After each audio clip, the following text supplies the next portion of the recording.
વલસાડમાં ભંગારના ગોડાઉનની આડમાં ડ્રગ્સના રેકેટનો પર્દાફાશ થયો। વાપીના સરી ગામમાંથી એટીએસ અને એસઓજીએ ઝડપ્યું ડ્રગ્સનું રેકેટ। 2 કિલો ને 377 ગ્રામ એમડી ડ્રગ્સ અને 600 ગ્રામ શંકાસ્પદ માદક પદાર્થ જપ્ત થયા। ગોડાઉનમાંથી મળેલા ડ્રગ્સની અંદાજિત કિંમત 6 થી 7 કરોડ રૂપિયા છે તેવું એટીએસનું કહેવું છે। રાજેશ મૌર્ય નામનો શખ્સ અન્ય સાગરીતો સાથે આ ગોરખધંધો ચલાવતો હતો। અબ્દુલ કલામ, મેહુલ મકવાણા નામના શખ્સો સાથે ડ્રગ્સ બનાવતા એટીએસ દ્વારા અબ્દુલ કલામ અને મેહુલ મકવાણાની ધરપકડ કરાઈ છે। આરોપીઓ 6 મહિનાથી રો મટીરિયલમાંથી ડ્રગ્સ બનાવતા હતા।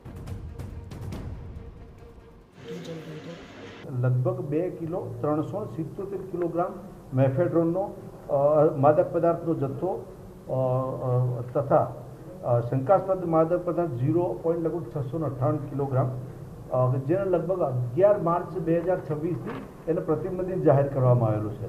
આરોપીઓ છે એમાં અબ્દુલ કલામ જે મૂળ રહેવાસી યુપીનો છે, જે હાલમાં વાપી રહે છે, અને મેહુલ મકવાણા જે મૂળ રહેવાસી વઢવાણ સુરેન્દ્રનગરનો છે, એને પણ ત્યાંથી ઝડપી લેવામાં આવેલો છે। ગુજરાત એટીએસે 2 આરોપી મેહુલ મકવાણા અને અબ્દુલ કલામની ધરપકડ કરી છે। પ્રાથમિક તપાસમાં સામે આવ્યું કે આરોપી અબ્દુલ કલામ મૂળ ઉત્તર પ્રદેશનો છે અને હાલ વાપીમાં રહે છે, જ્યારે મેહુલ મકવાણા મૂળ વઢવાણનો રહેવાસી છે। તેઓ સ્ક્રેપનો ધંધો કરતા હોવાથી સંપર્કમાં આવ્યા હતા અને ડ્રગ્સ બનાવવાનો ગોરખ ધંધો શરૂ કર્યો હતો। એકે સ્ટીલ સપ્લાયર્સના ગોડાઉનની ઓફિસમાંથી મેફેડ્રોન ડ્રગ્સ બનાવતા હતા। તેની બાતમી મળતા એટીએસે એસઓજી સાથે મળીને દરોડા પાડીને ભંગારની આડમાં ચાલતા નશાના વેપલાનો પર્દાફાશ કર્યો। આરોપીઓ પાસેથી તૈયાર ડ્રગ્સની સાથે સાથે માદક દ્રવ્યો પણ મળી આવ્યા છે।